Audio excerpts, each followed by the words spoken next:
Welcome back to part 3, where we will talk about the black cards, aka the ones I think are the best in this set, and I think we're all kind Time to talk about the good cards. Are we all Yeah. we're all agreeing, right, that black is Yeah. really Yeah. good Well, this set? Okay. Everyone else will see why soon.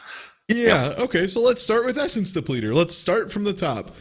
So a 2-3 for 3. Fine. Yeah. That's fine. Fine. And it's Black Devoid is pretty good too. Yeah, and if you happen to have a thing to trigger its thing, it's not terribly exciting, but it also doesn't cost you tapping the creature or anything. It's a repeatable mana sink. You have a colorless source, that's a pretty good effect. Yeah. If you have multiple colorless sources, this is absurd too. Like I'm just reminded of Entheros had Scholar of Athreos, which had kindness ability but more expensive. yeah. And that card was really good. This Ended games. Yeah, and if you have colorless here, this is considerably better because this can beat down too. Like a 2-3 for 3 is perfectly fine. Mm-hmm. Yeah. It's good.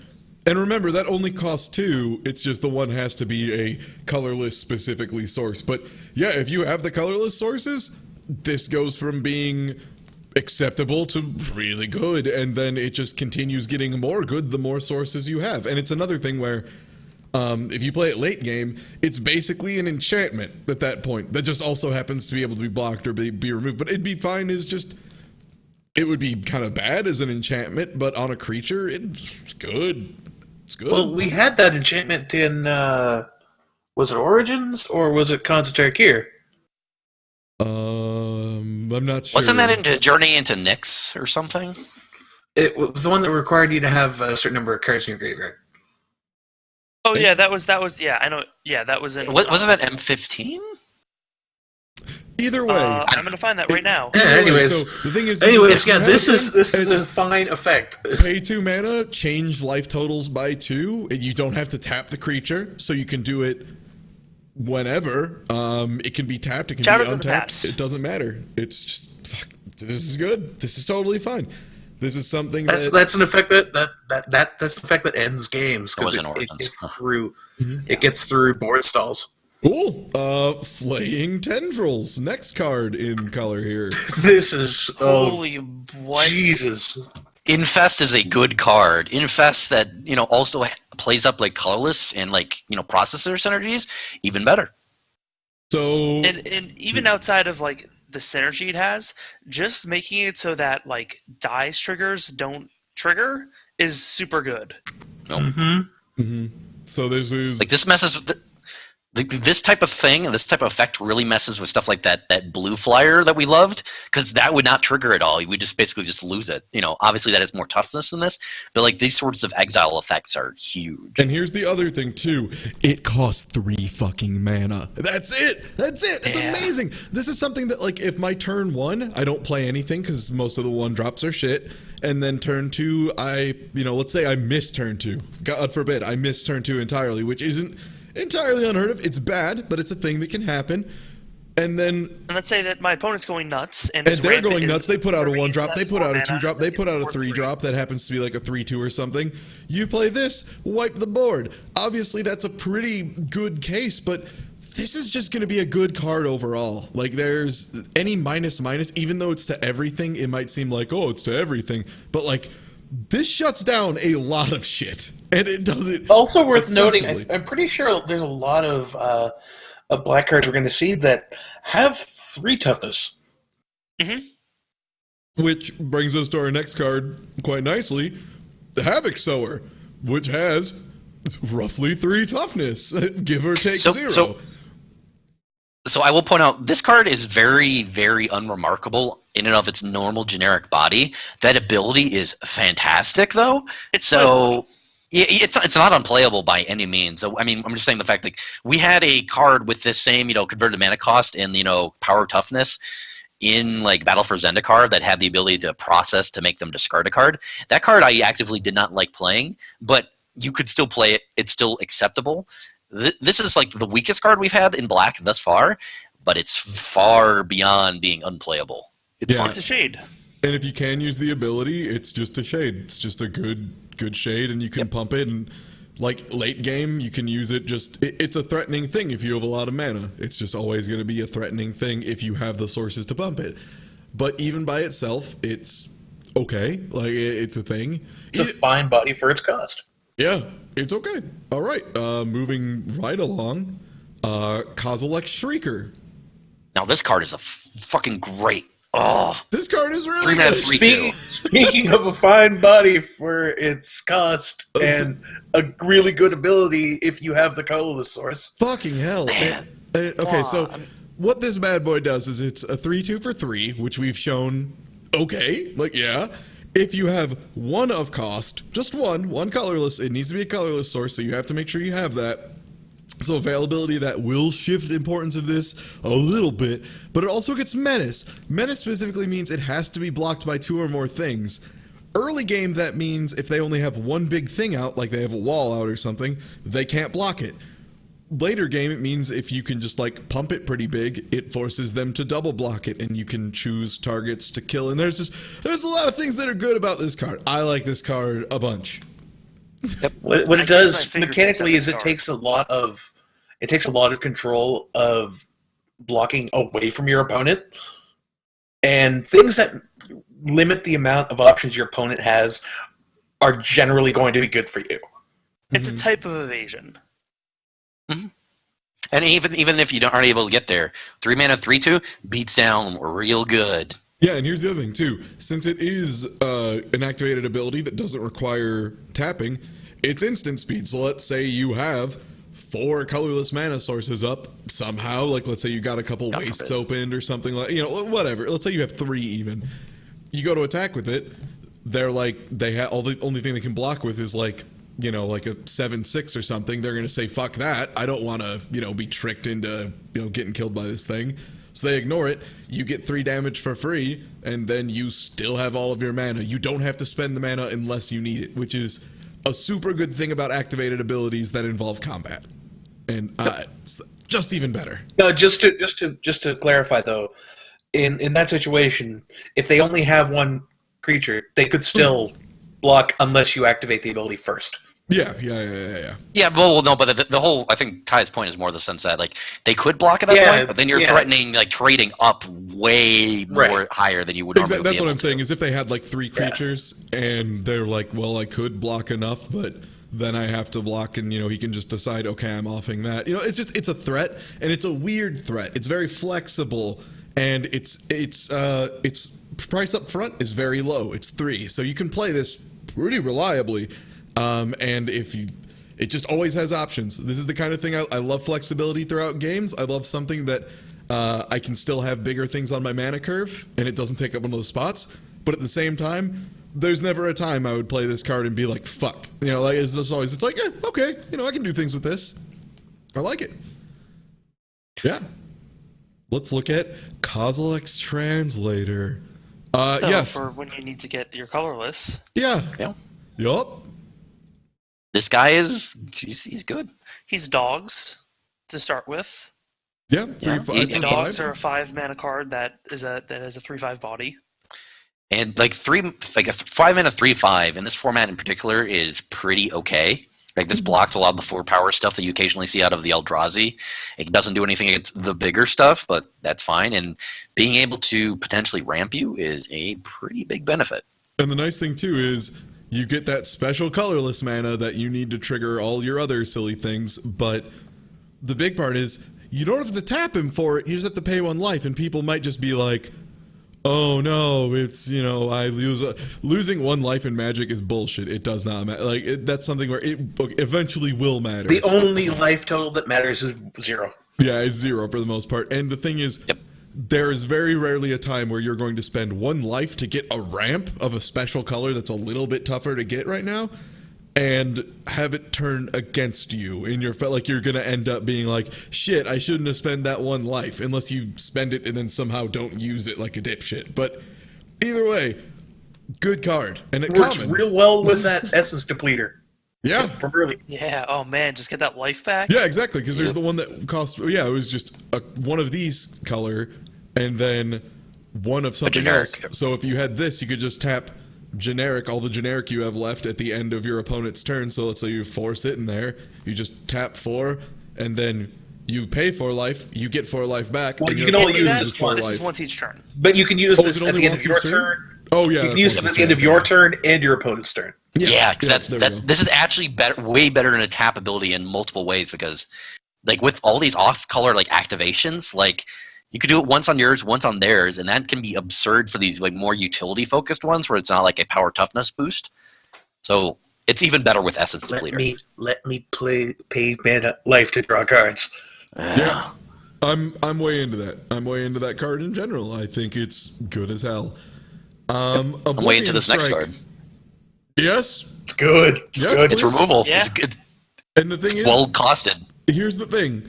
When it comes to removal, I'm way into boring removal. And if it's boring removal that's cheap, fuck yes. Like in this case, 4 mana, make a problem gone forever. And this is again exile. So it's not destroy, it's not anything else. It doesn't Gets rid of just Ulamog. goodbye. So you know that that like for instance that 3/4 we were talking about, that 3/4 with flying that spawns a 3/3 when it dies. This would just be 4 mana. It's not there anymore. Also, you don't get the 3/3. Fucking 4 remove exile for 4 is super good. In sealed, it's insanely good, and it's common. This is extremely similar to the isolation grid we saw earlier, but importantly, it only costs 1 black, as opposed to isolation grid, which costs 2 white. I'd still run it at 2 black and 2. Yeah, same. Yeah, And as we've also said, there is also upside in general to stuff being in exile. There are still processors and stuff that cares about that kind of thing, you know, much less than there was in the previous set where, you know, you really had to try to get it. There was actual value to it. It still is upside, not nearly as high as it used to be, but still upside. Yeah, and as far as things that are indestructible, which, you know, you probably won't come across too much, but let's say, for whatever reason, someone throws down some mythic rare they happen to pull that has indestructible or some shit. Yeah, no, this just makes, it's just, no, bye. You're done. We're done. Yeah, I ran it to Ulamog on my Magic Online pre-release. And yeah, this would just... And I lost. Yeah, and this would make you have not lost. So, good. Yeah, good. Good card. Good card. Great card. Yep. Next card. Reaver Drone. Probably the one I'm the least excited for. It's still really good, though. It's okay. Like, people really rate like these 1 mana 2 ones, but they're fine. We used to get 1 mana 2 ones at rare. Yeah. I mean, we still do actually occasionally. Usually they have some other, like, abilities to make it warrant it being... Yeah, you're right. Yeah, like, you know, Savannah Lion used to be a outright Right, like a rare, where it's a vanilla vanilla 2/1, yeah. Yeah. No, I mean, if you're in the colorless deck, like, if you have noticed in the cards you've seen so far, black is aggressive in this set. If you somehow haven't caught that yet, yeah. Black is aggressive. Black is also mid-range and has good control cards, too. So especially if you pair it with red, Reaver Drone is exactly the card you want for that deck. Yeah, I mean, it's fine. It I'd doesn't cast a enter the Reaver Drone battlefield. into that Bushwhacker, which we'll mention later. Yeah, and that downside isn't huge if you have things to support it. So again, it's like, it's fine. Just one little thing to keep in mind is that if you cast this on turn 1, you will be losing 1 life. You have no way to avoid that unless But you your have... opponent probably will be losing, too. Sure, Yeah. and exactly. The only way that you could actually stop that is if you have a bone saw, in which case you have made a critical mistake. Well, the Bonesaw isn't a creature. Oh yeah, you're right. Yeah, it's a creature. Yeah. Man, if bone saw If you double have- worse now. You're somehow playing a different format and cast If you Fortify sneak a there. Midnight into the Yeah. set, Yeah. Let's just move on. But anyway, yeah, let's move on to the next one. Sky Scourer. It's okay. this card is so Two good. mana flying 1/2. It's overpowered. Lastly, I mean, traditionally, just the most powerful cards ever printed have been Stormcrows. it's Assuming fine. you're ramping well, this is going to be attacking for 2 every turn from turn 2 on. Yeah, a lot of times it's going to be a 2/2 flyer that Sure. it's reasonable. A 2/2 And flyer if for there's- 2? Okay. Yeah, and I think, obviously this isn't the same as, the previous set. You had, God, what was the name? The one in blue that was essentially this, but it didn't have the +1 and it could Mist Intruder? Yeah, Mist Intruder actually ended up being much better than I suspected. Like, the Exile shirt is also part of that, but also, like, that game, Battle for Zendikar also had the thing of, like, okay, boards could stall pretty badly, and Mist Intruder could get there very slowly, but it could get there. Yeah. This one is even more stalled, I'd say, than Battle for Zendikar was in terms of, like, okay, board states just get locked down. This is a better version for that purpose. Yeah. Because it'll get there faster. So Yeah. I've been kind of like ignoring the devoid text a little bit because it hasn't been huge. This is one where it matters because even though this costs a color to cast, because you can see it's one generic and one black, since it has devoid, it counts as a colorless. So like anything that says devoid on it will activate this second ability, and that includes creatures because creatures are spells. So if you if you played a Sky Scour and then played another Sky Scour the next turn, it would be a 2/2 until end of turn. So yeah, it's fine. It's fine. Again, it's fine. It's not exciting. It's fine. Meanwhile, the next card is absurd. Holy shit. I'll take it. Yeah. Oh, God. Yes. How is this common? How is this common? You Fuck can't me. spell slaughter without laughter. Fuck me. Okay, so this It's is even important. smiling. All right, so here's what Death Touch means, because this text involves Death Touch. They explain it, but Death Touch means if this hits something else, it is dead. So even if, like, it hits a 100-100, if you hit a 100-100 with this 2/2, normally your 2/2 would be blown away and nothing matters. For one colorless, and you have to just have that up, it means if you block those, the 2/2 still dies, but so does the 100-100. Obviously, that's an extreme case, but I just want to make sure that's clear. 2/2 or Death Touch means any damage dealt by this thing is enough to destroy another creature. It doesn't matter how big it is on defense. So, like, What is that called in Hearthstone? in Hearthstone, it's like poison. There's no special Yeah, okay. text for it. It's like venom. There's like certain creatures that, like, there's a cobra that has it. But either way, that's super good. So if you have any of those colorless sources up too, Death Touch means your opponent probably won't attack with anything big if you have this thing sitting here with a colorless source. Like, people get really nervous, and with good reason, because, like, I have a 7/8, blah, blah, blah. Okay, you want to swing it at me, and I'll sacrifice my thing that cost me 2 mana? Like, no, it's terrible. Death Touch is such a good ability, and having it on a 2/2 for 2 that's devoid, at the cost of 1 colorless for activation, fuck yes. How is this not rare? And don't underestimate how well Death Touch creatures attack. Oh, yeah, because nothing could ever block them without. Like, They can oh, always fuck. will trade. Yeah. It's just so. Do I block with my 4-mana creature, or... And even even if you never get the colorless mana, a one and a black for a 2/2 is super good early game. Like, this is good early game. This is still a fantastic late game. Like, this is what you want bears to do. They just do everything at any time with this activated ability. This is just a fantastic card, and it's a common. Yeah. Oh, Yeah. And yeah, There are important. cards that can get around That's that. a thing. There's If a for- glut of 2-drops in black. If for some reason someone's a dipshit and double blocks this, like if you've pumped it for some reason, never forget, since Death Touch 1 point is enough to do lethal, you can just say, I do 1 damage to that, and 1 damage to that, and 1 damage to that, and then all of those things die. It probably won't come up in limited, but if it does, you can now do that and then call over the judge when your opponent complains, and then you can just smile at them the whole time. So, And a lot of I times will- you have to pass the next card. I will also say, though, the other fun thing about Death Touch is that Death Touch and Trample is absurd because you can just apply So just the much 1 fun. damage, and you just immediately get to hit them in the face with everything else. Not super relevant with this card, but let's just go to the next card. The next card's also absurd. Holy shit. yeah, so remember that time we were talking about combat tricks and how important how nice it is to be able to say it. So this just says, your card for 1 black at instant speed, for 1 black, you get to, like, if you have like a 3/3 and they have a 5/5, your 3/3 now kills their 5/5, and then after both of them die, yours comes back. Importantly for new players, and this is something a lot of people fuck up, which is the only reason I'm bringing it up, you regenerate like Wolverine, not like Jesus. So you never enter the graveyard fully on regenerate, and you come back tap. Also, You also tap and you are removed from combat. and you're removed from combat. Yeah.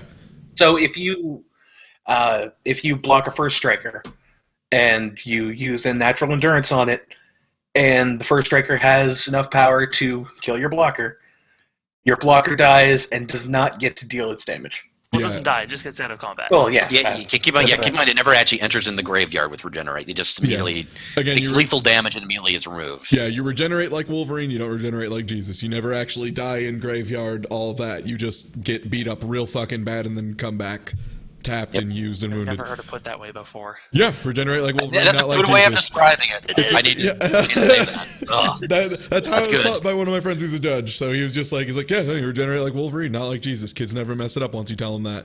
But either way, so this is something that for one black, which is incredibly cheap, you have a threat that you get to kill something that shouldn't, like you get a card to trade up very effectively and yours survives. This is great. This is super good. This is common. Again, and this is something that's believable at common, but with everything else, I'm kind of like, fuck, man. Black. We've had effects like this before, though, for a similar cost that haven't been quite as good, like Necrobite. I liked Necrobite. Actually. Necrobite was good in was it Theros that got reprinted in? Yes. I thought it was in Theros and it was in M15. No, it was in Born of the Gods. Yeah. Right. I actually like Necrobite more than most. Mm-hmm. And this is actually, I think, a strictly better version of Necrobite. No, it doesn't. It's strictly better. It's because it doesn't have Death Touch. Yeah. Like Death Touch is better than giving +2/+0, I think. Yeah. But it costs one. But it's true. But it costs 1 versus 3. Yes. So this card is better because it costs 1. For some reason, I thought Necrobite cost 1. No, it costs 3. There was another one in wasn't there a card that was kind of like this in Tarkir block? There was an enchantment that did that. Okay. Was that an enchantment? It was an Aura. I thought that was no, that's an instant. So this card already existed as Boon of Erebos, but it also said you lose 2 life. Yeah, and Boon of Erebos Boon of Erebos wasn't great. That was a very different format. Yeah, you also lost life off of it. This one has no life loss. And the other thing too, to take into account is that there's a lot more mid-range creatures. Like if this was something you were playing in an Origins draft, I'd probably say no because Origins was so aggressive. But there's a lot more mid-costy stuff outside of black that this will help with. I think it's pretty good. I don't expect it to overperform. I don't expect it to underperform. I expect it to do what you expect of it, basically. Like it's one of those things that I don't think you're going to pull off a miracle with it, but I think it's going to put in the work when you get it on time. Yeah. And at 1 mana, it's not like a big expense. It's not like a big risk thing. It's good. It's a black shock. Yeah. I'm okay. So, moving on. So the next card I think this card's actually really, really good. It's a weird way to spell pacifism. I'll give it that. Well, it is basically pacifism, but it's also pacifism that makes you. It's a pacifism that's better if your opponent is dumb. Yeah. Mm-hmm. Or the thing is also if your opponent is racing you and they have an evasion creature, it's a strictly worse version of pacifism in that case. But beyond that, like put this on like anything that's big, they're fucked. Because you just chump block their creature and then they lose like 1,000,000 life because they can't choose to put less damage on your creature. Yeah, that's an important thing to note is if an 8/8 hits a 1/1, obviously the 1/1 dies and the 8/8 lives, but the 8/8 still technically does 8 damage. So if they're to swing an 8/8 at you and you have like a night token or something, you trade that, you lose a night token, they lose 8 life. Also, they can't block with it. So this is really good. This is basically, it's like pacifism, more or less. Just a pacifism. Yeah, this is really unusual for black to have. This is really weird for black to have, and it's good. I mean, it's a very black, take on pacifism, which I find really fascinating. It's cool because it is worse than pacifism in most cases, But then if they want to try, getting around those weaknesses of like this card particularly, they're putting themselves at so much risk, or they're being really goofy dumb and they're just going to kill themselves. They're literally going to kill themselves. Yeah, it's so good. You know It's what I wanna not do? a complete shutdown that pacifism is, but at the same time, it does. It's not bad by any means, and it's a control like this in black, which is weird. Is there any must-attack creatures in this block? There's one in the There's set the that ally that if you Yeah. don't have other allies, Oh Yeah. man, put this on that guy, and then You just know like what I jump. want to? You know what I want to do? I want to put this on a huge creature, then make that creature fight. yeah, that That'd be gross. Too bad all the fight cards in this block suck. It's better than one of them. too bad they're all in Yeah. green. All right, well, Yeah. let's keep on keeping on here with Witness the End. Finally, a bad card. I mean, it's not bad. It's not a good card though. It's Myers Malice, but worse. Yeah, It's a mediocre card. It's a mediocre bad. it's a low end of mediocre. yeah, because like There's enough good stuff in black that I would not want to run this. here's No, the thing: never. for 4 mana, think about the second half by itself, which just loses 2 life. That sucks. Imagine this as your like if you cast it later game. And your opponent already It's has useless. 6 mana on the field, and then they're like, "Oh, discard 2 cards. I discard 2 mountains." Okay. Or they don't even have anything in hand. Yeah. Like even worse, like the thing about like Mind Rot, which is just basically what this is. Mind Rot is 3 mana, so you can get them on turn 3 and sometimes actually get good stuff out of their hands. Like this is turn 4 and it's considerably worse because they played out another land and potential and like a creature. So they're 2 less cards in hand if you get them on turn 4. So maybe you get a bomb, but you're not getting that much, in terms of decision out of that. And then like you said, like later on, this is just garbage. Well, also with discard effects, when they cost more, the cards that your opponent can play out improve every mana, every additional turn. So a 4 mana, the quality of card that's going to be left. Fair. They're gonna be- Well, it's like how I talk about a lot the whole idea of a card that's flexible and that's good across the whole gamut. It's always going to be good. Anything that's not like that, anything that's like a 2/2 for 2 that doesn't have anything or something like that, that late game you're like, well, I don't want to play this, like fuck this, whatever. So that's something you would have in your hand. Like let's say you top deck that late game. If this happened to me, if I had to discard like that and a land late game and lost 2 health, I'd be like, I'm glad that cost you 4 mana. Like that's just the thing. It's like I'm glad you played that because that was really inefficient and really ineffective. So yeah, I don't think this is good. This is the first card finally that we found in black that's not good. And we're like over halfway through black too. That's like we're like 3/4 way through black actually. Fucking hell. Speaking of cards that are still things, Corpse Churn. This is the black anticipate. I would just like to state that the first time I saw this card, I thought it said Corpse Chum, and I was already set to call it Body Buddy. My corpse chum, my friend. So, the neat thing about this is it does have like a tiny tutor kind of on the front of it. I don't know how really to put it. It's like a tiny self mill. But what's more important is return creature card from graveyard to your hand. So, if you have something you really want again, That doesn't have to be something from the top 3. it doesn't have to be something from the top Anything. 3. It's just anything from your graveyard. So all that times we talked about, this exiles, it puts it over in the fiddy zone. This can't pull something from the fiddy zone. But if they didn't put it in the fiddy zone, if it's just regular style dead, you just take 3 things off the top of your deck, put them in the graveyard, and be like, do I want any of those? No? Okay, let me look through the rest of my graveyard. Okay, I do want this. So this is... Okay, this is There's a little bit of like green black graveyard synergy in this set, Very little, but just. but it's so insignificant. I wouldn't try and make it happen. I will point out, I think the actual big upside of this card is that it's instant. Like I said, this is Yeah. basically the black anticipate. It's not as good as anticipate, but it can also has, potentially a much higher upside because if they waste removal on a creature card, you could potentially get that back at instant speed and then cast it on your next turn, after you already played out like another creature in your turn. Because you can, or if you're on a control plan, like if you have, for example, the next card we're going to talk about, you could not cast that card and cast this card instead while still having it as an option.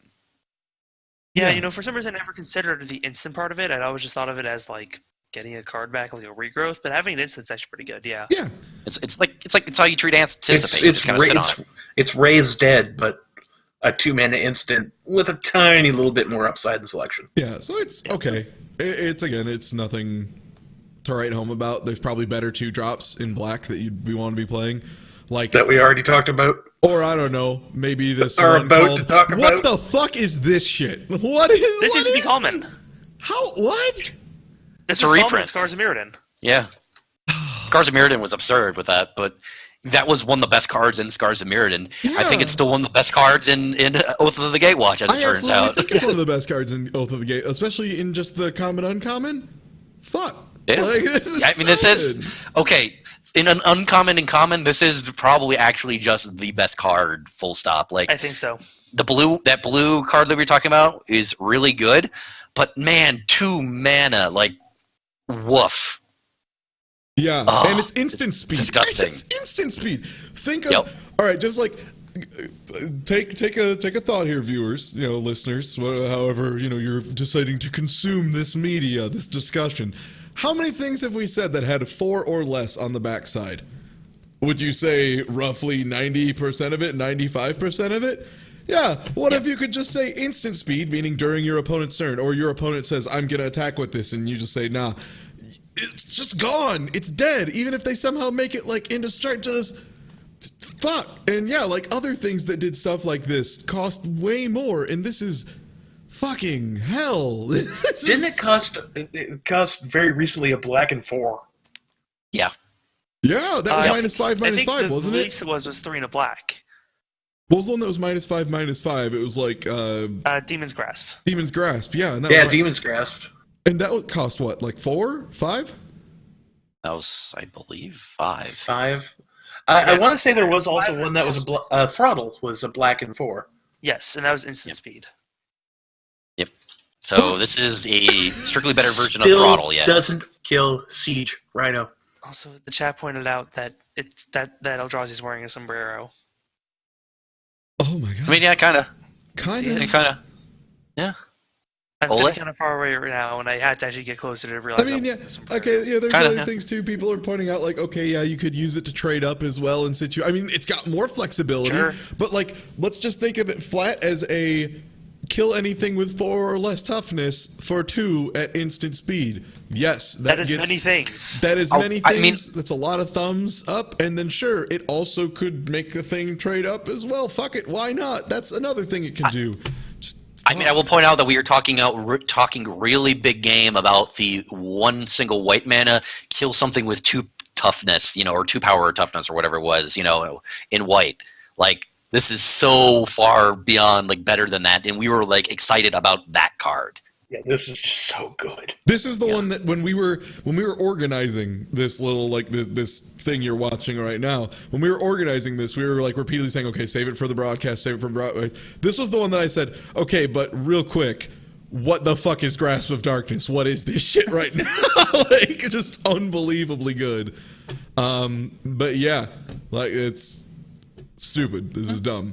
This is dumb. Pack one, pick one every time. Pack one, Yeah, pick one. if it's you- there, Well, take not it. every time, obviously. Like, I'm not like a big. There's hate gonna be a drafting mythic or guy, two that- But even if I wasn't planning on going into black, this might be a fairly high hate. Just on the off chance that I can, like, you can't really splash it because it's too black. But have you seen how good black has been so far? depends on how early I You want to see be it. black. It depends on how I mean- early I see it. Damn.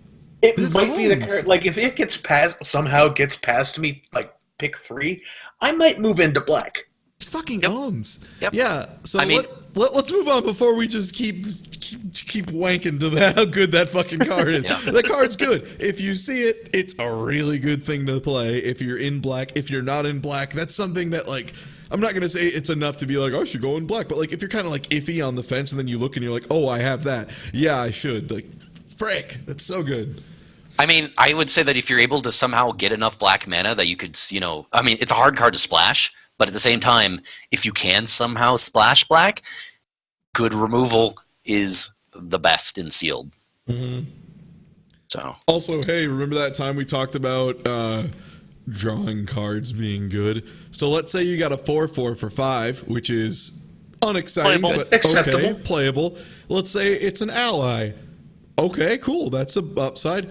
Let's say you could do that cohort thing that you can either, do at the end of your turn or after block, whatever you want to do, however you want to do it, and you get to draw a card. I love how much better the black cohort cards are than like all the other cards cohorts, even though it's not really a black ability at all. No, it's not, and it shouldn't fucking be here, but it's the best cohort we've seen so far. Like, outside of the rare and mythic rares, this is super good. So I will point. I mean, the good thing about this is that basically, in a stalled board state, this is a pretty decent ass blocker. Like, they're not going to attack into this, and then at the end of their turn, you just draw a card, with your 2 untapped allies that you happen to have sitting around. Because chances are, if you're not in the Eldrazi deck, you probably might actually. Though there are less allies in black in this set than there were in previous ones. And and this doesn't cost mana, so if you have this and another ally you're using for blocking, you get to do your blocking, and then also just draw a card, and drawing a card for 1 life is bueno. Imagine in Hearthstone, It's really good. if you could just for like no fucking reason, just at any time, let's say, pay 0 mana, pay 2 life, and draw a card. Would you do that? Oh wait, actually, one of the best abilities in the game is pay 2 life, pay 2 life, pay 2 mana, and draw 1 card. So pay no mana, pay 2 life, and draw a card, or pay nothing if you have everything up and draw a card for 1 life. Yes. Very, very seldom in the history of Magic has paying life to draw cards been bad. Yep. Yeah. In fact, I mean, in many times it has been the most busted thing imaginable. I mean, Necropotence is the poster boy of, hey, as it turns out, your life matters jack shit as long as you can kill the opponent. Mm-hmm. And then they fixed it with Yawgmoth's Bargain, but that's another story. Just so good. Just so good. Just fuck. Okay. Yep. Let's move on. All right. Null Caller. Another really good card, as it turns out, because 4 mana of 2/4 body, as we described earlier in the white, it's pretty okay. But this activated ability is potentially absurd. Like, any creatures you trade just become like zombies. That's great. Yeah. This Works a little is bit a with mana the sink. kill too. Yeah, and this is a great mana sink. Yeah. Also, doesn't tap it. and Yep. it doesn't You tap can it to do do if you it. have pepper up to 80 mana. So you just take Just keep any doing it. creature you have in your graveyard and move it to the own zone and pay 4, and you just get a 2/2 zombie, and that's really solid. And it's a creature, and it's playable, and it's uncommon, and it's totally working. It's good.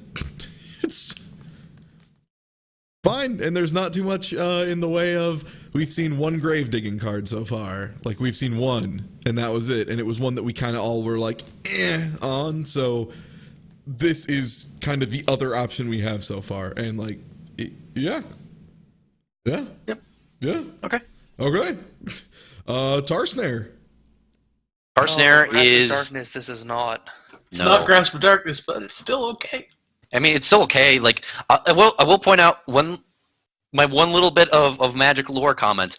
I want to point out how funny it is that in any card that you see like like an Eldrazi dying in like this set and the previous one, it's always an Emrakul spawn for some reason, because they didn't want to make any actual cards with Emrakul like Eldrazi in it. So it's always just an Emrakul thing just getting owned for some reason.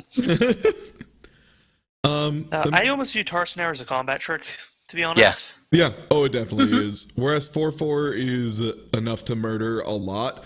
-2 isn't enough to murder a lot, but turning a 4/4, for example, into a 1/2 makes it very manageable. So, like, this is okay for a combat trick. It's not great. I mean, the thing is, it's hard to compare when you remember back how many cards ago there was. So many years ago when we talked about Grasp of Darkness. Oh my god. Yeah, but like, again, I mean- this is something that in a draft situation, it's a pretty middle pick, I'd say, for black.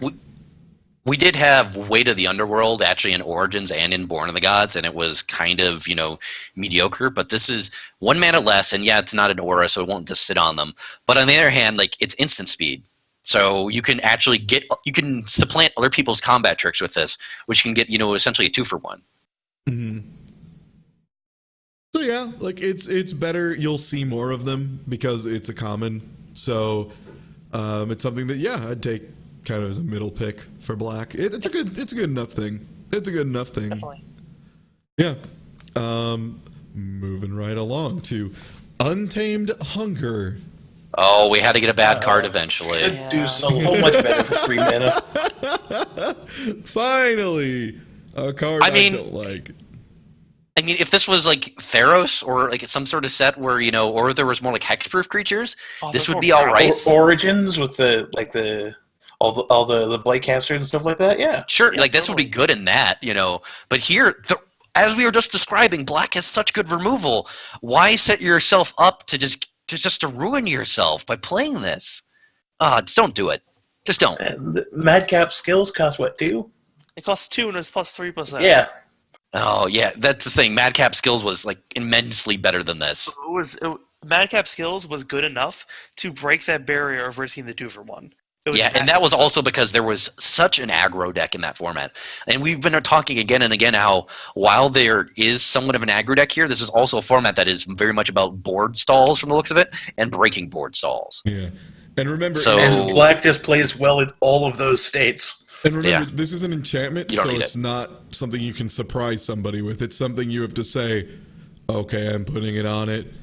Okay, now I'm going to attack. So your opponent can plan around it. It's not something where your opponent's like, okay, I block here, here, here. And you go like, fuck you, this one gets +2/+1. Got him. Like, you can't do that. So it doesn't have that either. There's none of the scare factor or anything. It's just... Have you seen the other cards in black? Have you seen the next card? Have you seen the next card? Have you seen the next card? Okay. God damn, this is good, and this is also so really good. This is also so good with like the life gain, like synergy stuff. I really just want to. Also, it's an ally. Get this one in play and tap the other one to draw my card. Oh yeah, that's true. So good. Right back. So here's the thing: is as we've all just been kind of giggling a little bit over. It's not tap Vampire on Envoy to gain 1 life. It's whenever it becomes tapped. So let's say you use a cohort ability and tap it, you gain 1 life. So it's an activator that's a 1/4 flyer, so it blocks a lot of flying stuff. And then also can be used for that at the end of the turn. So you can block something with it and then use it for an ally cohort ability, and then also you get a free life for doing it because fuck you, opponent. Like, I mean, there are some very minor black-white life gain synergies because they were in Battle for Zendikar, and there are some cards that do pay that off still. And you are going to be also keep in mind there is still going to be a Battle for Zendikar pack in draft and multiple in sealed. Yeah, so 4/2 and sealed. Yeah, so there is still benefit to it. From a life gain. Like, so this is also got additional gravy on top of all that. And even then, 1/4 for 3 flying in the air, just good. And also, it's just fine. Like weird.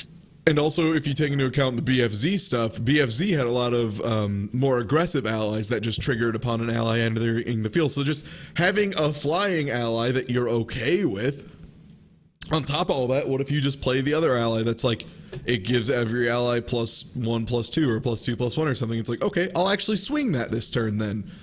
Like, it's an option and it's in the air, so it jumps over a lot of shit. Like, God, this...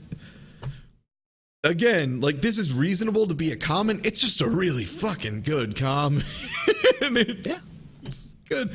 And here, the last common or uncommon. The last common or uncommon of black. This is the last one.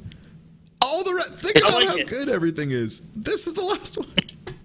There's a 4-mana 4/2. It's still good. And then late game, when it can't attack anymore because your opponent just has a 2/2 to block with, you can just drain life a few times. Well, you can't drain, but Well, you lose them life, and then the other thing about it is you also have a 4-power blocker, so people are less like that. Shuts down a lot of creatures they want to attack with. So it very quickly loses its ability to attack safely, but like, okay, because then it also has a good back end. And since it is an ally, if it is sitting on your field, it also can trigger other things. Either way, it's pretty good. It's pretty good. Yep. Yeah. So black, black is great. There absurd. was something I was gonna. I wanted. Speaking of things that we were waiting till now to discuss. Is black so good that staying away from it in draft might be a good idea because everyone else is probably going in on it? Probably. I don't think it's enough where you should avoid. If you open a good card, still take it because you're not giving up that much. But be more open than usual in draft to move out of it if necessary. Yeah, because you might get cut real fast. Yep. And sealed, fuck you, play black. Yeah, absolutely. In sealed, you Sealed- play. In sealed, you play whatever you got. In sealed, you probably play Chances are it's multiple gonna be colors black. if you have fixing. Yeah, but sealed. So for this weekend's events, definitely if you're like iffy on what color you want to play, black is probably the answer. And Oddly there's enough, so very little double black mana symbols in these cards. yeah. Oh, and also the ones that have it are just so good that you don't give a shit. But If there's one double black mana symbol at common, or Yep. yeah, then And a there's few two- uncommons and rares and stuff. And then the two ones that are common are great. If we manage to blow through everything, I'm gonna go back and look at like the black rares and mythic rares real quick, just because I want to see how obscene. But since we actually rushed through black really quickly because almost all of our analysis is play it, and then just moving right along. Play it next. Yeah, play it. All right. Yeah. Okay. Yeah. Good. So let's go right ahead to our red options here. So first of red is Consuming Sinkhole. Sideboard. This is my Sideboard. perfect sideboard card. Sideboard. Yeah, in a sideboard, this is good because if they do some land stuff, like this is fine. And also, worst case scenario, this is in fact a lava axe, and lava axes are, They but finish the if- game. Sometimes you just kind of end the game when it's stalled out. sometimes you just need that. And also, a sideboard card that even if they don't actually get the thing that you brought it in the first place, that it still has value, that it has this option, is fantastic. Like you can, two good things on this card from the sideboard. I would not include this main deck at all because you don't know if there's going to be you don't know if the first ability is going to be relevant, and the second ability is low enough that I personally wouldn't go for it. But sideboard, great. Yeah, 4 damage Keep to in player mind for that 4 just- is not a main decker, but it's one of those things that if they do have land stuff and just for somehow it ends up missing, it's an option. It's not completely No, well, in dead. general, as modal spells like this, ones that say choose one, something and something, will almost always outperform the power level of those individual effects. Yep. You're Things like that option. because just the flexibility that modal spells offer you makes them worth considering in your deck. So Devoid, someone asked real quick. Devoid just means even though it costs colored mana to play, anything that relies on a text that says like, if you cast a colorless spell, do this, Devoid will still trigger those, because Devoid means even though it costs colored mana to play, it counts as colorless for all intents and purposes. And we've actually seen this mechanic before, way in the past in Magic. There's been several cards like this. There's actually been inverse Devoid at one point. They're in Return or no, in the original Ravnica, I believe there's an enchantment that it actually this card's multicolor even though it costs 5 colorless. We've seen this sort of stuff before. They're just going really hard on it. Speaking of which, Eldrazi Aggressor. This is good. 2/3 for 3, and if you have another Devoid or colorless on the field, it gets haste. That's Works fine. real nice with that 1/2 black flyer. Yeah, it does. Yeah. Oh, that's 4 damage on turn 3, and they immediately. Oh, Yeah, that's so good. This is good because it's a 2/3 for 3. That's fine on its own, and if you do happen to get the trigger, it's just a little faster. Cool. Immobilizer Eldrazi. This is cute. I don't know how good this is, but the thing is that Well, most it's a stuff, 2/1 for 2, so it's Piker. It's yeah, worst case fine, scenario, it's a piker, but the activated ability is super cute. You have to be careful about it. But the thing is that there actually isn't much round power and toughness except for lands in this block. All the land creatures are all +1/+1 counters, nothing else. But looking even on this page, almost everything else has some sort of asymmetrical power and toughness. And well, all that's of a design decision. Sure, they made that on R&D purpose. went for with the Eldrazi to make them feel weird, but there's also a lot of the really good black cards can't block if you can activate this. Yeah. This just says "fuck you." You don't get to hide. And Yeah, again, probably talking double about board creatures. states, as we've talked about board stalls a lot. Like this guy does pretty good in board stalls. Because like, oh yeah, well, you can't attack. Well, I can attack. Whatever. Boop. Yep. Dudes All can't right. block. Scooting right along to Maw of Kozilek, which is a 4 Oh wait, cost. can we wait? Oh. Wait, real quick. Immobilize. I just noticed Immobilize Eldrazi. I didn't catch that. It's actually you can't. It's not that you can't block this. It's just that they can't block. Can't period. block, period. Can't block at all. Oh, Yeah, they that's can't even block that's that even turn. absurdly Yeah. better. That's Yeah, like that's that fine. that just Yeah. wins games. That's like That's like oh, a really odd falter, and falter always does better than it should. and it's a falter on a 2/1, which is great. Sorry to interrupt, but I missed that That's fine. entirely. Yeah, But no, you corrected yourself. That's fine. It was because especially when you take into account all like the 1/3s, 1/4s, and like 2/3s and stuff like that. But yeah, no, Immobilizer Eldrazi, it's good. Maw of Kozilek, I like them. I like him. It's like a water He elemental type flowstones. thing. Yeah, or what was it? Not water elemental. Water Courser. Water courser. Yeah, it's got like a water courser type thing going on, which I'm a fan of. Well, I like that. I like that for 1 mana it does the +2/-2 as opposed to the typical way that ability is phrased, where it's 1 mana for the 1/1 shift, because it's so like you're not going to have that much colorless mana to sink into it. Mm-hmm. If you do, this is gonna the more color sources you can have to sink into it. Obviously, the better the value is going to be. well, you only don't up to know. 2. Well, Up to 2. yeah, but you can activate that after block is declared. And I don't know, is it really worth playing at if you don't have the A 4-mana color 2/5 source? blocks It's forever. It's In a red? Colorfield Ox. That's true. I mean, we've had blue go defensive, or sorry, red go defensive occasionally, and the Eldrazi kind of skew a little bit in that direction at times. But yeah, Besides, the important thing is that if you have a Scion on the field, you don't necessarily want to sacrifice it, but you can threaten that sacrifice to make this a 4/3. That's true. Threat of activation is always a thing. Yeah, so And you don't need to sacrifice it. You just need to always say, "I can do this." yeah, that's just it's a decent enough blocker that's got some dirty tricks. It's weird. Yeah, I think that's more of a cross color card, in my opinion. Like if you're playing red and something else, then it probably works a Yep. little bit better. Because flat red, you're probably going to be playing a little more aggressively, and it doesn't fit quite as well, but it still works. It's still totally playable either way. yeah, and I'll just point out that like you can do the activated ability. You can only activate it twice before it dies. So keep that in mind. Like anything over 3 colorless is totally useless for this. Still, twice means it's a 6/1, so that's quite a bit of damage. That is quite a bit of damage. So reality hemorrhage, though. So remember that 2 black to do 4 to a creature? God, it's so unfair comparing everything to that. This can go to face. Well, to be fair, this can go to the face, and also still not there is bad. one color, or one generic Yeah, in yeah. this. So This is still playable, Yeah, for sure. it's it's not playable. Ghost Fire. It's more like Ghost like candle. Ghost Flicker? Yeah, Ghost Flicker. Oh man, if this flickered, that'd be great. Well, yeah.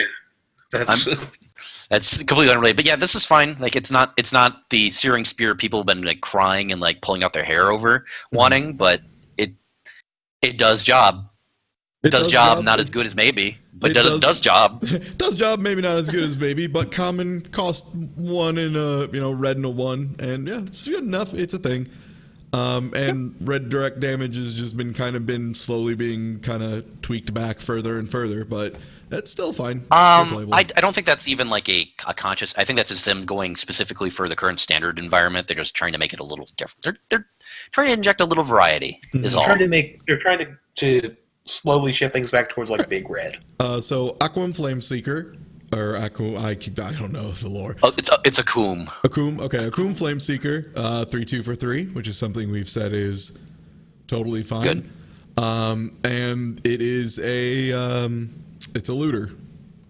So Tooler. It's yeah, It is a tooler. Yeah. It's a rummager. yeah. Oh yeah, Rummager. I like that. Prefer that. But yeah, that's a fine ability. But the body is so good that even if the ability is like, it's fine. Yeah, this is perfectly a good card. I think. Like in red, you're glad to take this. I don't think you should take it early.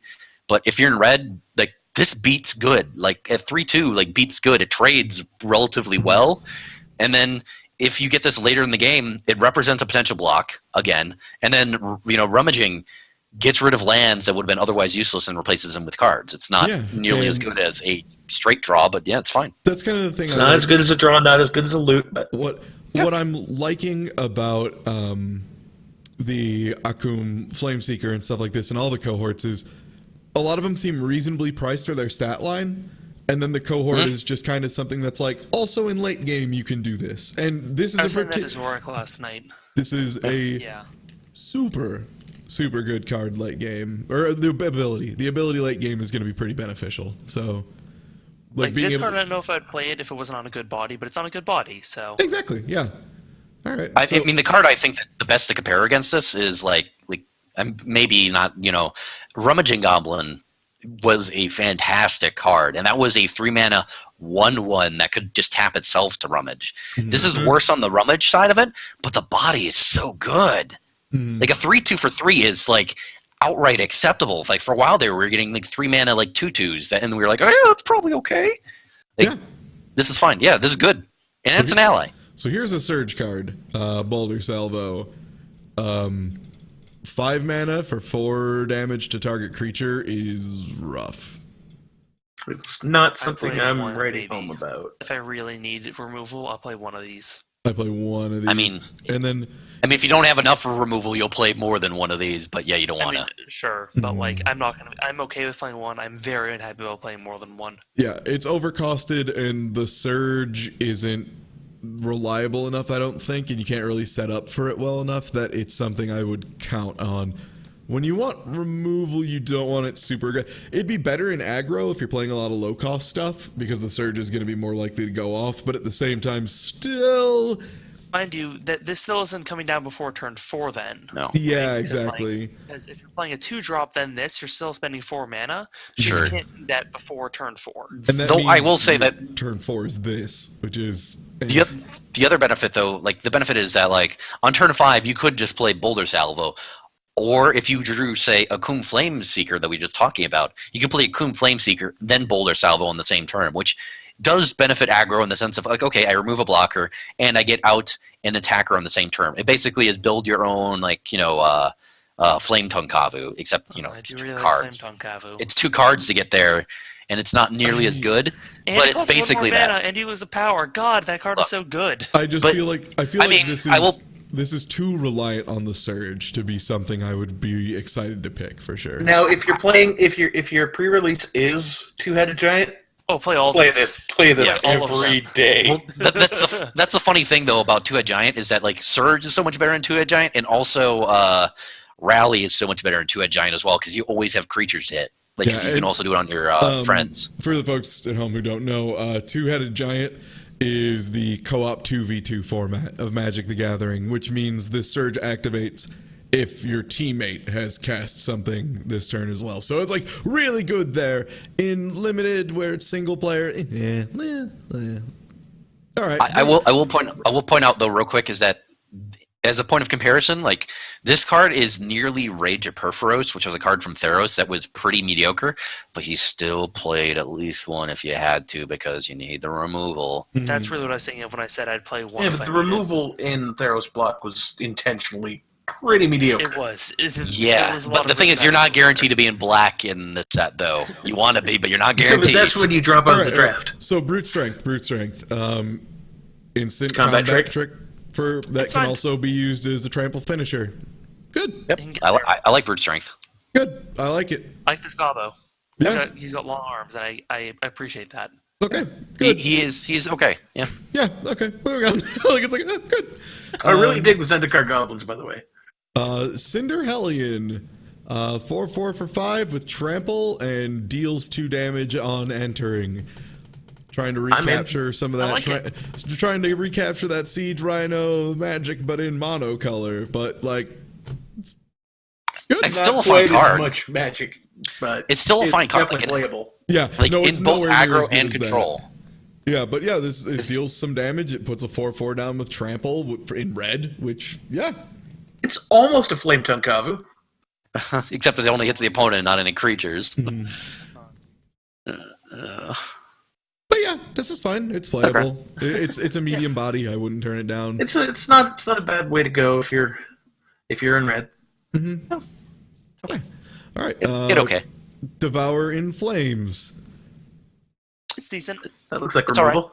It's removal, and it also it technically does landfall stuff later on if you want to, but Sure. or rather, it can help set it up. But it's also a downside too if you're not really doing that. So if you're in like red green, pick this maybe a little bit higher. Though actually you don't have to because then nobody else will probably take it as Nobody high else as you. take it. Yeah, so if you're will red every green, time. congrats. Don't pick this as high because you might get it later than other people would want it. But I mean, it's pretty efficient removal. Planeswalker is weird to put on a card just because basically putting Planeswalker or creature just means you can't attack your opponent with it. But because normally direct damage spells, if it is going to hit your opponent, you can say, okay, but instead of hitting your face, it hits your Planeswalker's face.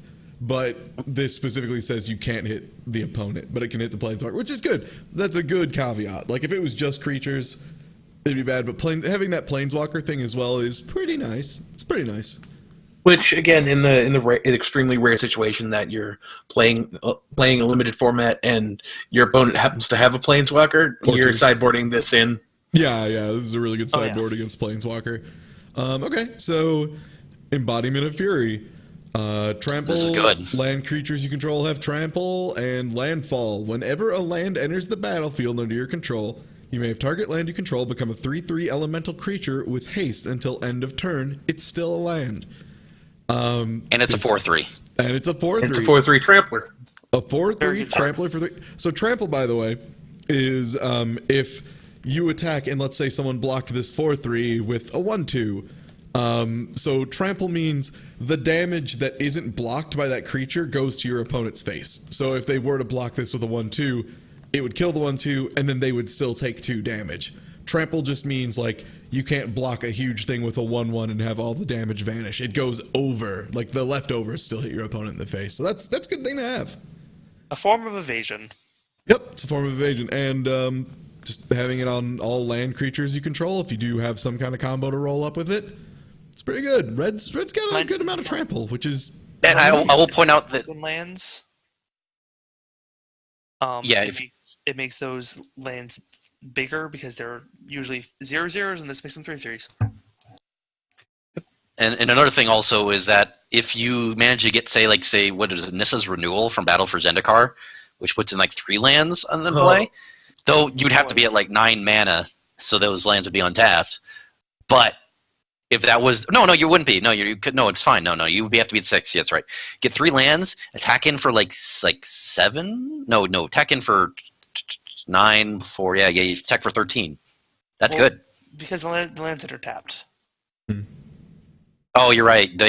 You're right. It does enter tap with that spell. Never mind. But still, the thought that counts. If you manage to get something that puts other lands into play, that's Either good. way, good. Expedite. Says draw a card. Yeah. Worst case scenario, it's a cycle. It's weird how this doesn't interact with Surge very well. Yeah, it's kind of funny. Because you want to play a Surge creature, then give it haste, but you need to cast this card to get the Surge cost. It's fun with prowess. Yeah, but there's one common card that There's There's not common too. There's an uncommon as well. Yeah, I know about the uncommon, but it's fine. It says draw a card. It says draw a card. It's I mean, for 1.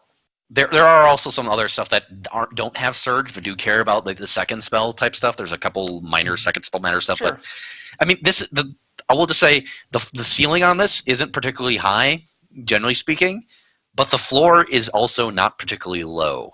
Yep. Like worst case scenario, you're just drawing a card, which is you're milling, you're cycling one. You do just want one of your creatures to be hasty, and that's all you need. Sure. Yeah. In worst case scenario, also, if you don't have anything, cast it. It's instant. Cast this on their turn. Give it, on their end step. Give one of their creatures, or on your turn, give one of their creatures haste when it doesn't actually matter. You just draw a card. Okay, I don't actually have any use for this. I just need another card. Yeah. You can just throw it away. Good example of why we wish it would work the other way. Here's Goblin Freerunner. Nice. 3/2 4 with menace. That's accept bad, I think. A 3/2 with menace. 3/2 evasive. 3/2 with a sort of evasion is fine for. 3/2 menace is actually pretty okay. Yeah, it's okay. Like I said, it's acceptable. Like it's towards the bottom end of what I'd be like. Okay, cool. I'll put this in. But if you do, It's an ally though. And it's an ally, and if by chance you get the surge cost on it, it's really good. So yeah, and So this is a card where you really want to have like another bear off your top. Well, you don't want to have another bear. But if you do, cast that bear, cast this on turn 4. You just put 2, relatively decent creatures out on turn 4 at the same time. When you otherwise wouldn't have been able to. yeah, Smooth it. it's fine enough. Now, Kozil's Tor Collector. Tor Collector. Ignore. I'm just going to ignore the text box. Yeah, ignore the text box, and this is basically, Yeah, it's fine. I'm gonna it's play like, this in my look- equipment EDH deck, and it's gonna rule. Yeah, I want to build a deck around this and construct it. Not that it's going to be any good, but Here, I fixed the This text is box. There. Okay, now it's a 3/2 for 3. Okay. yeah, we've been talking again how 3/2 for 3 they're fine, or on the good side of fine, and yeah. Though I will say there are some equipment that are actually okay in the set. They're just not at common. So if you do get them, don't try to build around them. But if you get them, they're fine. Like there are good equipment that we will be Oddly talking enough, about. one of them doesn't work quite as well with this card as it does with others. Yeah, but still. People are asking what is equipment. Equipment is basically just like it's a thing you put on the field that you normally have to pay a cost after you've put it on the field to attach it. We'll show some later on. We will show some later on. Basically, equipment are swords you can cast, and then you pay some amount of mana to have them hold the sword, and they So get a this guy benefit. can Oh, I just, wish swords were in this set. this guy Well- can that'd put be a good. sword on for free. Oh boy! But yeah, it's not that big a deal. All right, press into service. We had a better version of this in Battle for Zendikar, didn't we? Turn against, was it? We had an instant one, didn't we? Yeah. Yeah. Yeah. Though this does have support technically. Just don't. One little benefit to know about this with support is that you can technically put this on your opponent's creature if you want. Like you can support your opponent's creature, make it bigger than attack with it. Oh, yeah. That you is can. that is the option. Support happens before you gain control of it. You can't. do Yeah, that. you can't support his No, first. it's read Support the text doesn't have box. to be your own creature. Yeah, it's just target creature. it's Oh, a that's target. right, that's okay, right, yeah, you're right. that's You're right, right. You're right. Yeah. Yep. So you can put it on their creature to gain control of it, and then like make it bigger, which does have potential benefits. Like I think that's what they're going with. The cute little thing here with this, but it's still 5 mana is a lot for a threat. Yeah. As far I mean- as mechanics having keywords, the thing is they WotC only has a couple that they call like evergreen and don't put explainer text after. But for the most part, they put that like word up front just so when you're casually playing, you can just say support 2 instead of being like I put 1+1+1, like stuff like that. Because it's not like they have all keywords. It's just they're Think more of it shorthand. Think of it like Inspire and Hearthstone, where it's not on every set. In every set, it just shows up for one set.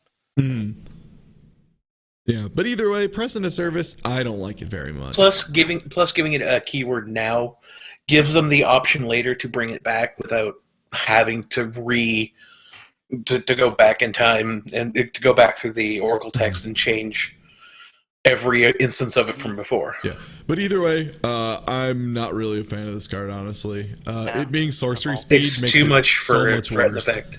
Yeah. Well, to be fair, keep in mind that the number of times we've had the instant speed is 2. And both like times it ever. was incredible. But Well, either way, three if you include Ray of Command. But Yeah. it's good. It's incredible at instant speed. I Sorcery. believe 3 in red. Is there 3 in red? I can think of the- There's the one from New Phyrexia. There's the one from Time Spiral. either way, this support Oh, yeah. cost, Oh yeah, the one had Phyrexian mana, and that was I forgot. I actually forgot about the Time Spiral one. But yeah, I just have so much. I can't, like, in good conscience say, like, I would be glad to play this on my turn ever. it's too expensive. Yeah. It's too expensive. 3 is a good cost for. Well, I will say one benefit there is to this is that the issue with most threatened spells is that okay, you're getting some damage in, but like you're spending a card just to get some damage where that it's not killing them typically. Like the only good threaten is ones that kills them. This does at least have some upside of like okay, you're getting the damage in, but you're also making some of your creatures bigger. There is an upside of this compared to some normal like 3 mana threatens. Yeah. All right, Pyromancer's Assault. This is It's a too red expensive. which is crazy. That whenever you cast your second spell each turn, Pyromancer's Assault deals 2 damage to target creature or player. This sucks in limited. This is too expensive. That's a constructed too. Well, This is the so they often put a red enchantment in the set that's the Build Around Me, where like you get damage if you can fill a certain requirement. Sometimes they're good, sometimes they're bad. This is more on the bad end. Yeah, It's the token red enchantment for the set mechanic. Yeah. See, if this costs like 1 mana, where you could actually get it on the turn you cast it, like surge immediately after it, this would be great. But at 4 mana, there's like just screw it. No, it's not worth it. Yeah, the chances of You get the feeling that this is one of those cards that they started off as like 1 mana. It's like, no. Well, I could see them doing it like lower cost than this, but then they'd have like an activation cost on that shock, or to only deal 1 damage, because like dealing 2 damage to our creature player without a cost is significant. It is. And like the whole thing for But this at is the same this is time- kind of like a surge synergy card, but God, think about all the things we can do turn 4. Think about all the things we can do turn 5. Think about all the things we do turn 6. Because quite frankly, casting this on any of those is gonna bust those turns up real bad. Like if you play this turn 4, congrats on your nothing. If you play it on turn 5, congrats on your 1 mana left to do nothing.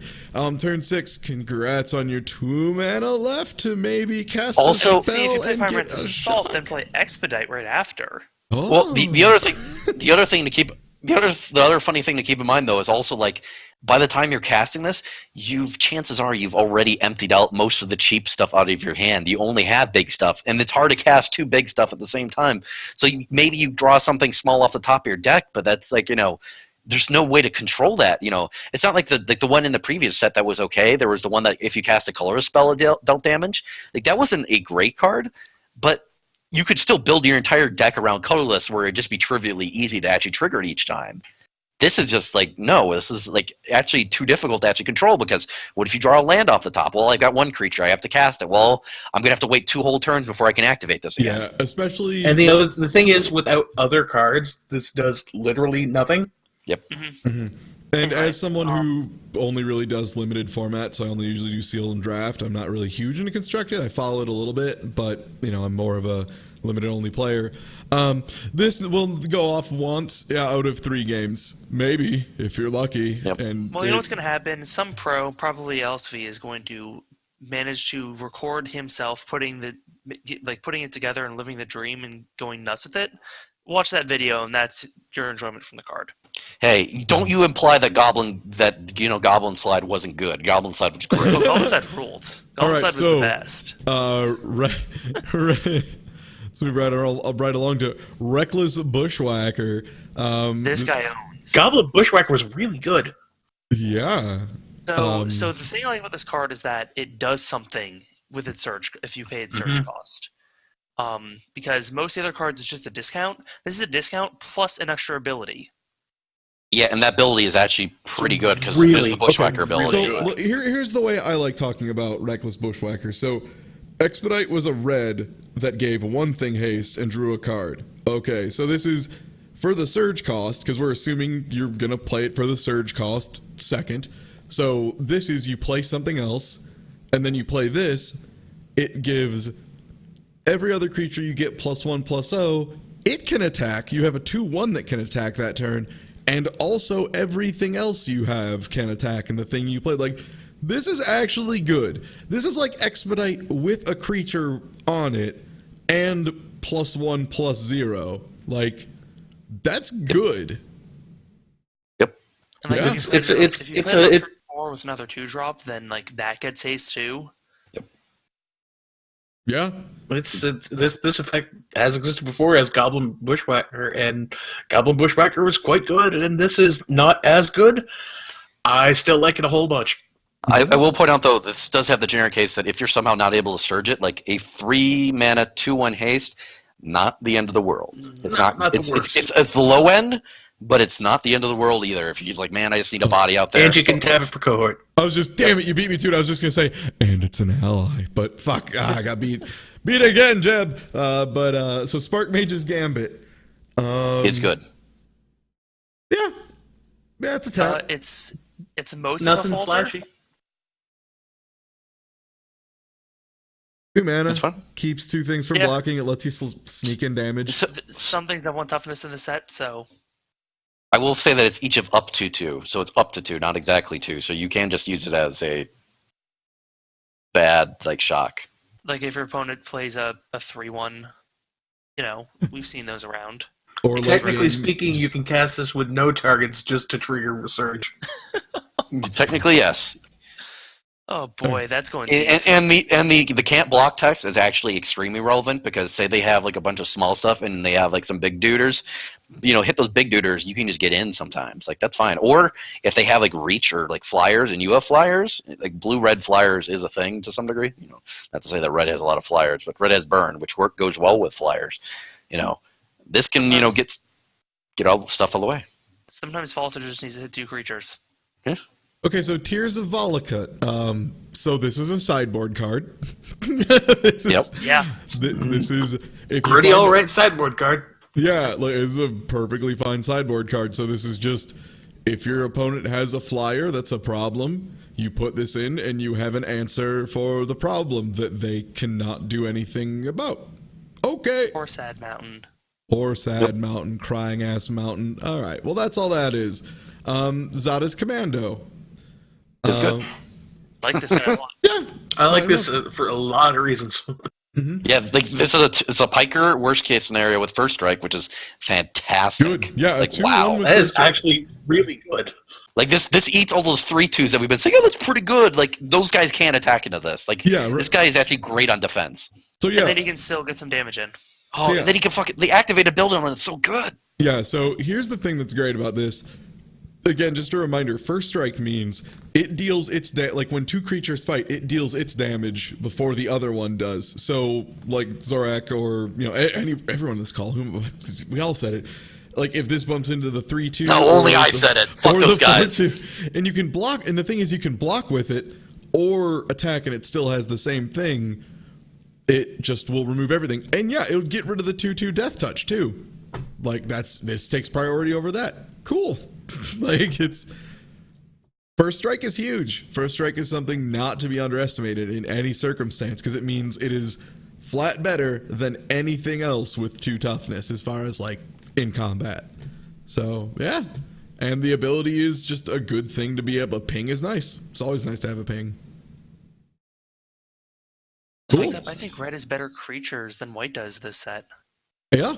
I will point out though that white is. The way the white's toughness is set up is that they can basically block most of anything red's got. That's fair. White's got some big butt this set. Yeah. All right. Speaking of big butts. Yeah, speaking of big butts, when we come back, we'll do green.